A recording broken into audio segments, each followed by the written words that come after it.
But I'm sure we can all agree our partnership has a lot more potential.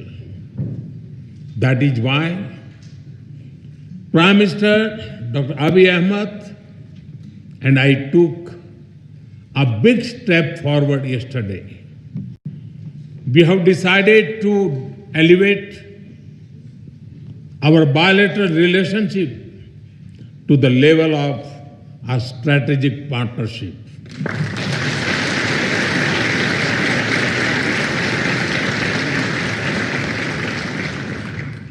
This will unleash the potential of our economics through cooperation in technology, innovation, mining, sustainability, and clean energy. It will also secure the future of our peoples through cooperation in food security, health security, and capacity building.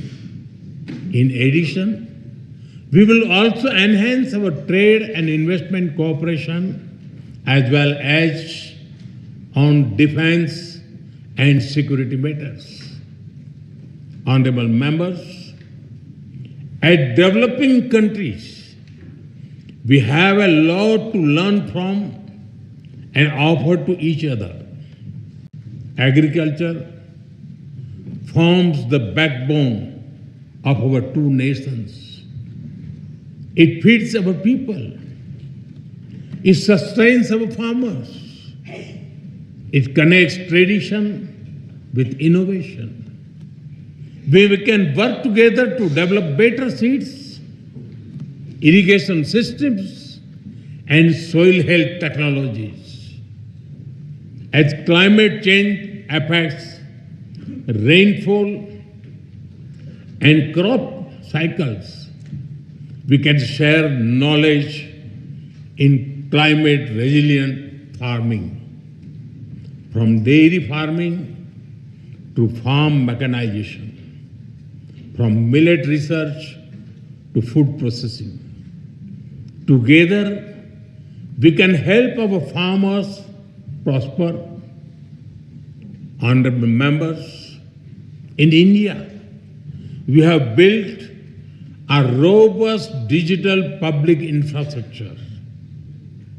It has transformed the way we deliver services and how people access them. Today, every citizen in India can use technology for payments, for identity, and for government services. More than half of the world's real-time digital payments now happen in India. Welfare benefits worth over $500 billion have reached hundreds of millions of beneficiaries directly in their bank accounts without leakages or corruption. 3 times every year, nearly 100 million farmers receive financial assistance at the click of a button. As you roll out the Digital Ethiopia 2025 strategy, we are ready to share our expertise and our experience with Ethiopia.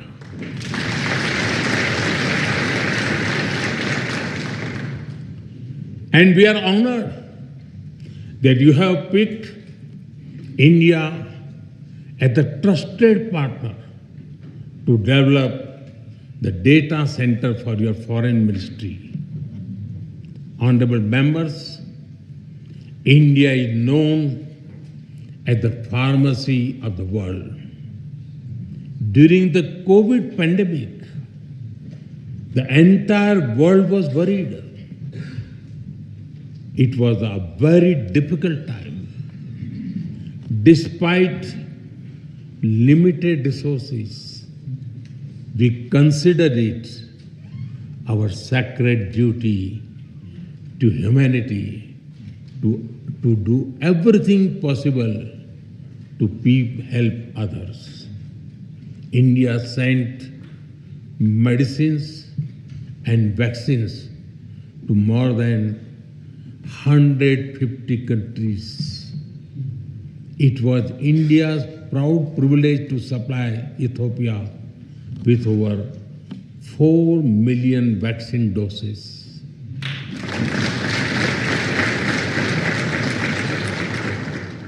And our good fortune to do so in partnership with the WHO, led by Dr. Tedros, a proud son of Ethiopia, known in India as Tulsi Bhai.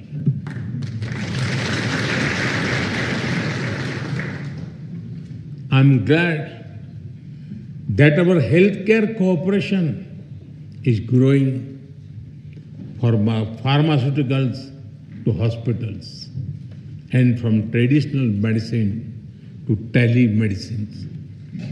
We are committed to strengthen our health security cooperation further, from provisioning of new equipment in hospitals to capacity building to healthcare professionals. Honorable members, Ethiopia sits at a crossroads of Africa. India stands at the heart of the Indian Ocean.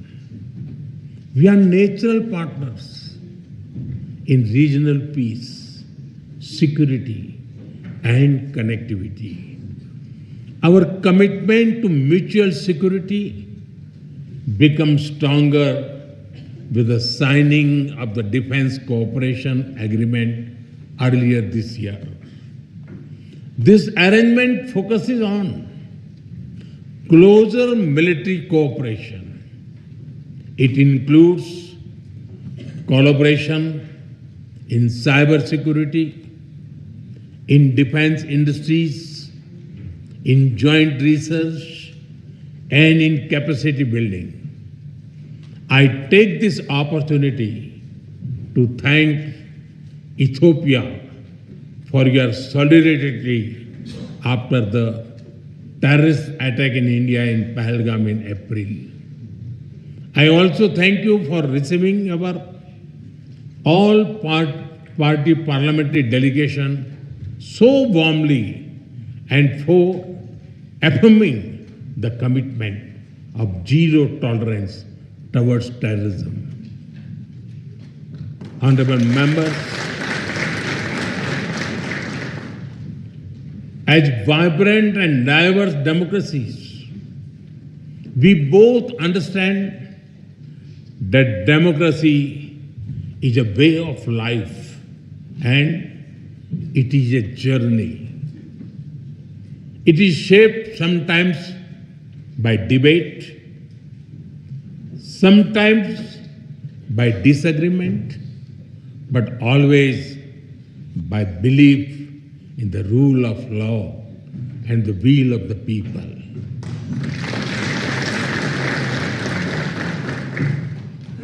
Both our constitutions are reflects this spirit. India's constitution begins with the words, "We the people of India." Ethiopia's constitution begins with, "We the nations, nationalities and people of Ethiopia." Their message is the same. Our destiny is in our hands. This morning, I had the honor to lay a wreath at the Adwa Victory Monument. This monument is a timeless reminder of how Ethiopia's victory inspired the entire colonized world in its quest for dignity and freedom.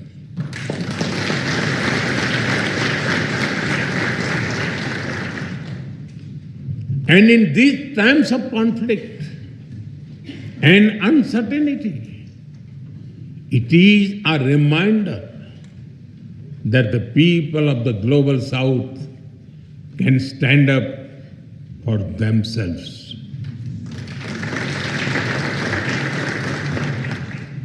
Honorable members, Mahatma Gandhi gave us the concept of trusteeship. We do not own this beautiful planet and its resources. Instead, we are trustees who must take care of them and pass them to our children. The spirit of trusteeship that guides India's Ek Ped Maa Ke Naam, a tree for mother. A tree for mother initiative is also reflected in Ethiopia's Green Legacy Initiative.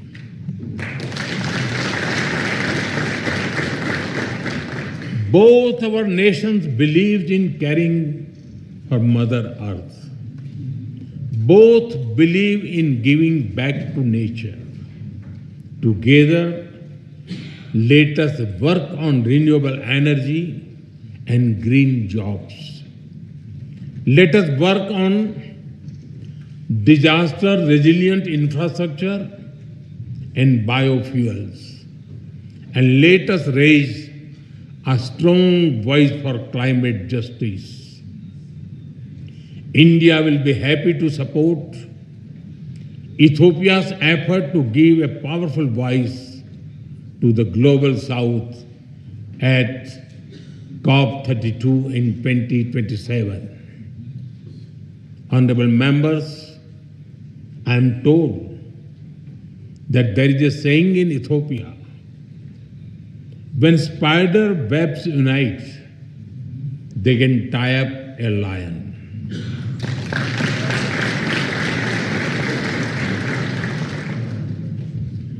We too believe in India that मन मिले तो पर्वत भी रास्ता दे देते हैं. When hearts are united, even mountains give way. Indeed, solidarity is a strength and cooperation is power. And today, as nations of the global South, as ancient civilization, as friends, India and Ethiopia are standing together.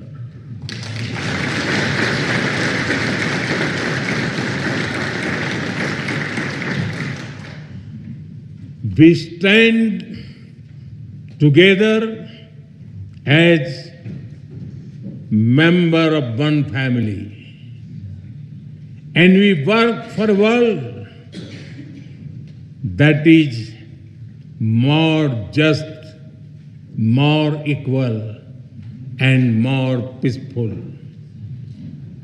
It was here in Addis Ababa that the dreams of African unity found a home.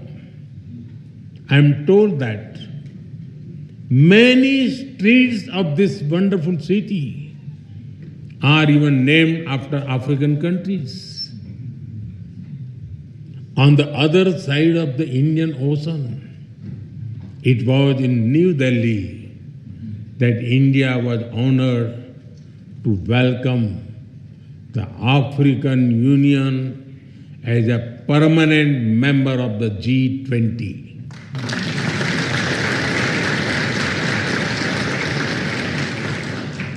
Last year, we marked another historic step with the inclusion of Ethiopia as a full member of the BRICS.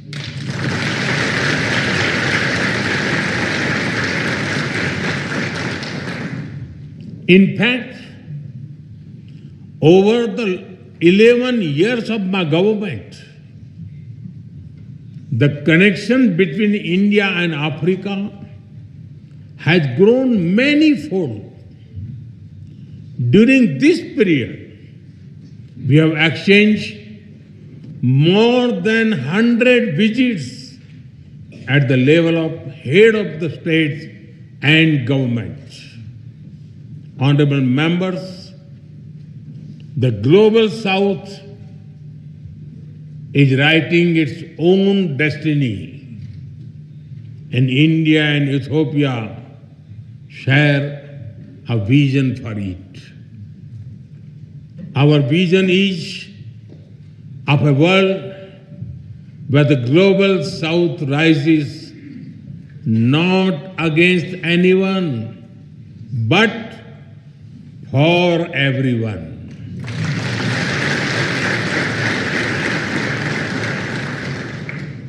A world where development is fair,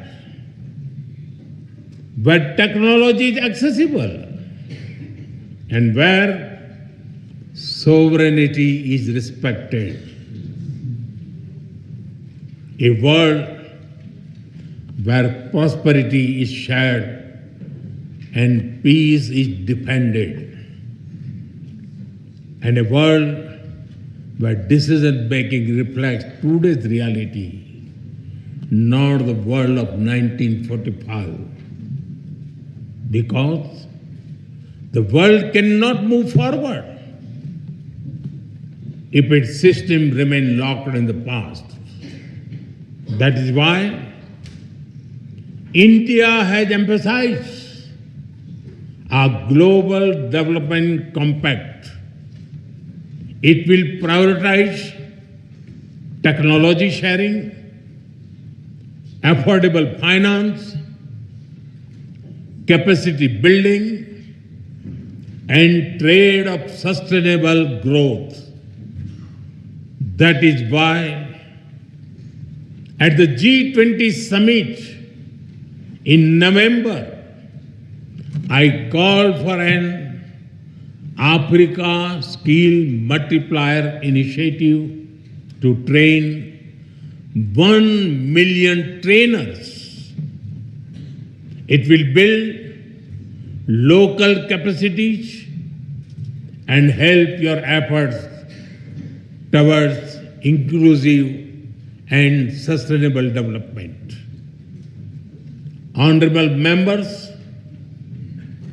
my personal association with tea is well known, but it is impossible to come to Ethiopia and not mention coffee.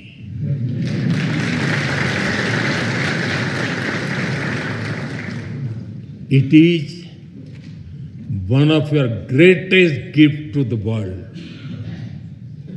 In an Ethiopian coffee ceremony, people sit together, time slows down, and friendship deepens.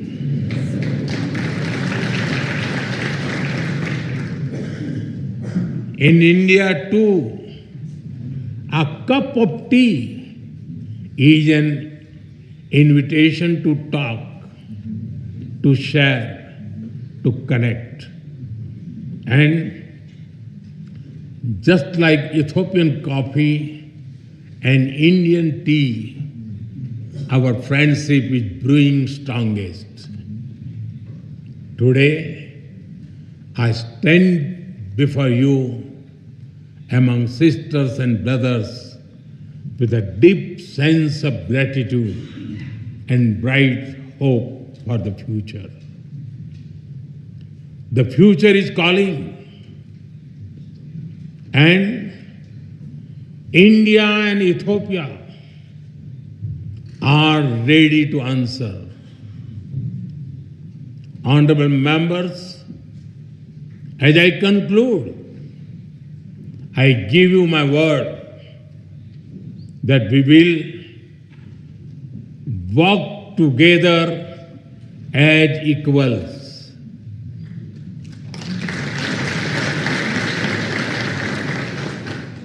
We will build together as partners.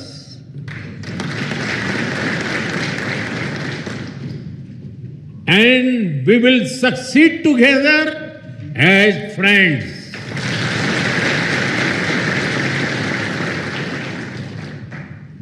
Thank you for the honor of addressing this parliament. Thank you for your friendship. Thank you for your trust. Tabbaraku.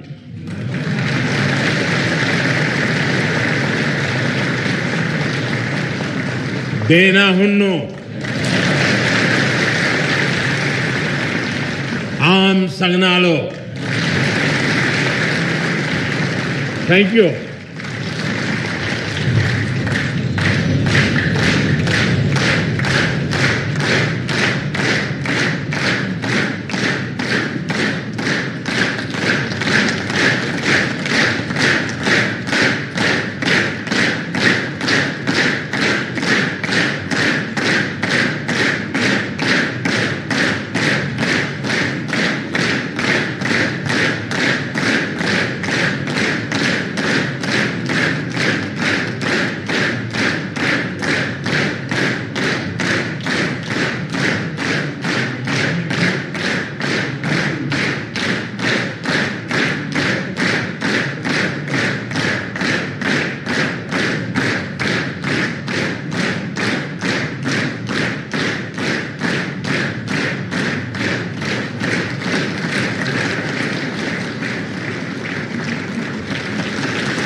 ጠቅላይ ሚኒስትር በዛሬው ዕለት በሁለቱ ምክር ቤቶች ስብሰባ ላይ ተገኝተው ንግግር በማድረግዎ በሁለቱ ምክር ቤቶች አባላትና በራሴ ስም ከፍተኛ ምስጋና እያቀረብኩ ክቡራን የምክር ቤት አባላት ከመቀመጫችን ተነስተን ሁለቱን ጠቅላይ ሚኒስትሮችን እንዲሸኛቸው በታላቅ አክብሮት ጠይቃለሁ።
सांसद federal parliamentary assembly से आप देख रहे थे सीधा